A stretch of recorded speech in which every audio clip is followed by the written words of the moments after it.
খোকারা line ভালো আসতো, বেশি অসুবিধা মনে করলে শুধু বলবা, আমি এমন জোরে দৌড় মারবো তোমরা একটা আমার খুঁজে পাবে না। আমার আগের তো দৌড় মারা অভ্যেস আছে আমার।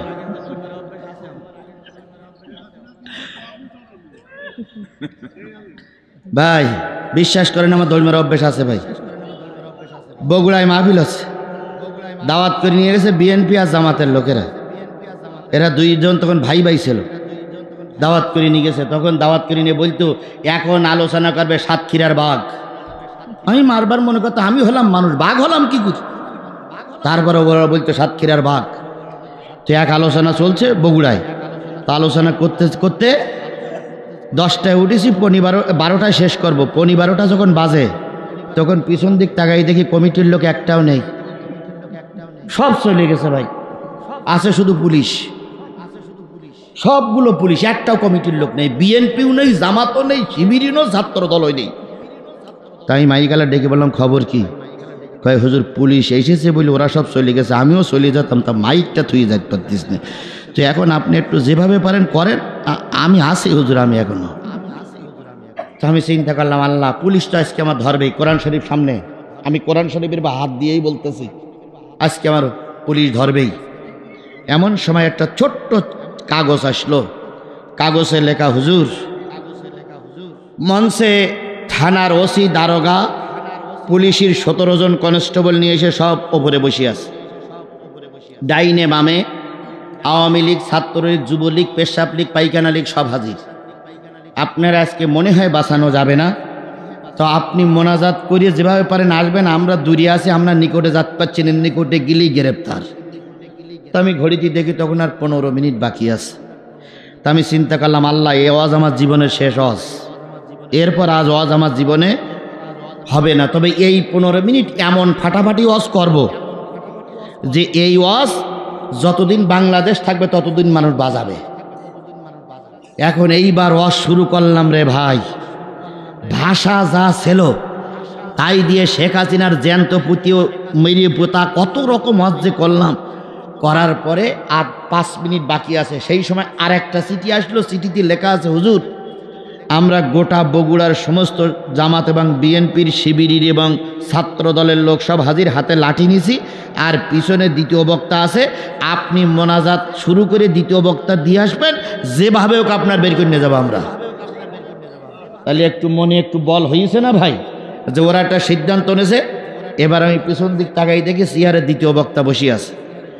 তা আমি চিন্তা করলাম একটু বুদ্ধি অবলম্বন করতে হবে, কৌশল অবলম্বন করতে হবে। উদু ইলা সাবিলি রব্বি কাবিল হিকমা, একটু হিকমত অবলম্বন করতে হবে। ডাইন সাইডে ওসি, হাত ধরিয়ে বলতেছি ভাই ভালো আছেন? ওসি বলতে ভালো, কোরআন শরীফ শুয়েই বলতেছে ভালো। ভাই আপনার বাড়ি কোথায় ভাই? দুপসাসিয়া, ওই বগুড়া জেলার একটা থানার নাম হইল দুপসাসিয়া। দুপসাসিয়া। ভাই আপনার মা বাবা আছে? মা নেই, বাবা আছে। আল্লাহ, সম্মানিত ওসি সাহেবের মা নাই, ও আমার রব, যে মা এরকম একটা ওসি পেটে ধারণ করেছে রে আল্লাহ, সেই মায়ের চাইতে ভালো মানুষ আর বগুড়াই কেউ হয় না রে বাবু। এই ওসি আছে বলে 50,000 মানুষ লোক আর শুনতেছে। আল্লাহ ওসির মারে তুমি জান্নাতুল ফেরদাউস নসিব করে দাও। আমি আগেই বলেছি দৌড় মারার অভ্যাস আছে, তাই বলতেছি ভাই। এইবার এই দোয়া করলে ওসি একটু মন নরম হবে না ভাই? এমন কোন সন্তান আছে যে মার জন্য দোয়া করলে আমিন বলবেন? এমন কোন সন্তান আছে? ওসি স্পষ্ট ভাষায় বলতে আমিন। তো ওসি ছেড়ে দিলাম, দেওয়ার পরে বাম পাশে দারোগা ভাই, ওনার নাম রাকিব। রাকিব ভাই বাড়ি কোথায়? হুজুর নাটোর। বাপ মা আছে?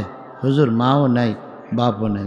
আল্লাহ, রাকিব দারোগা ভাই মাও নাই, বাপও নাই। আল্লাহ রাকিবের বাপ মারে তুমি 7টা আসমানের জমিনের আসমান জমিনের ভিতরে 7টা জান্নাতের মালিক বানাইয়া দাও। জান্নাতের উপরেও যদি কোনো ভালো জায়গা থাকে রাকিবের মার বাপের জন্য সেই জায়গাটা বাজেট করো আল্লাহ। রাকিব বলতে আমি খালি ওসি আর দারোগা কিছু নরম হইল না ভাই। পিছনে আছে পুলিশ, পিছনে তাকাই দেখি দ্বিতীয় বক্তা। আমি ওর এখানটা হাত দিয়ে বললাম, বলতে চালান আমি আছি।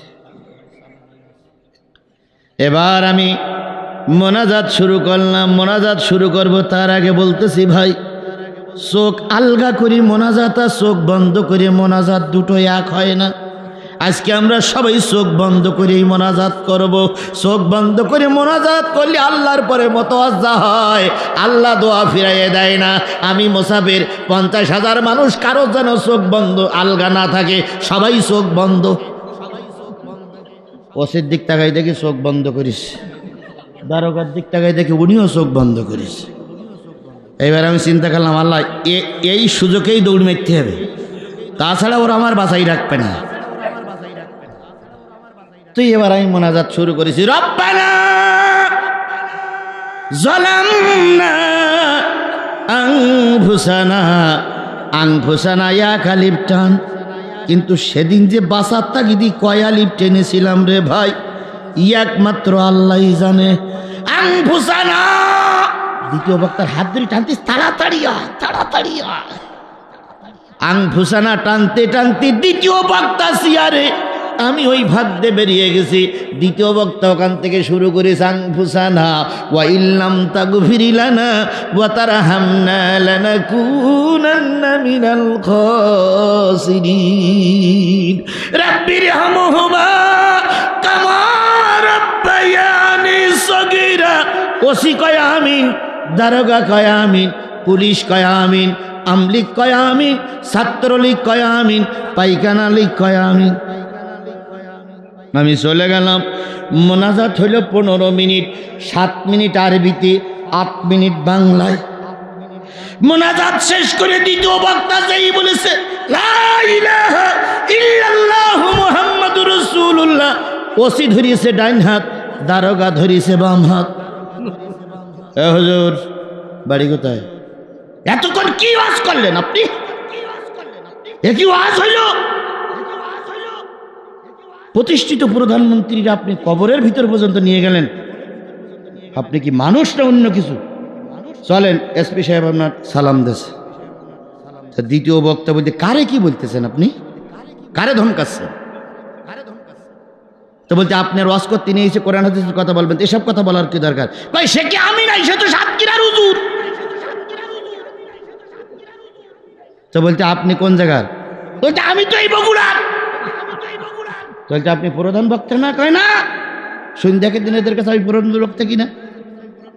তো ওসি সাহেব জিজ্ঞেস করতে আমলিগির লোকের কাছে, ইনি কোন লোক? তো কাছে, স্যার উনি দ্বিতীয় বক্তা।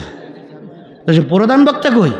কয়, স্যার রব্বানা যালামনা আনফুসানা বলে ওই আপনার পায়ে দিয়ে চলে গেল। স্যার চলে গিয়ে ওই পিছনে ছেলেরা ছিল, সে ঘাড়ে করে কোন গাড়িতে তুলে দিচ্ছে স্যার, সে এতক্ষণ বাড়ির দিক চলে গেছে স্যার।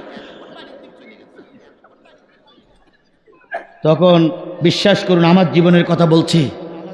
ওসি সাহেব এবার মঞ্চে দাঁড়িয়ে ফোন ধরে বলতেছে, এসপি সাহেবের ফোন দিয়ে বলছে, স্যার সমস্ত উত্তরবঙ্গের পুলিশ সব যদি পাঠান স্যার, এলাকা ধরা যাবে না। তো বলতেছে কেন? কয়, স্যারে মানুষ না, এ জেন স্যার।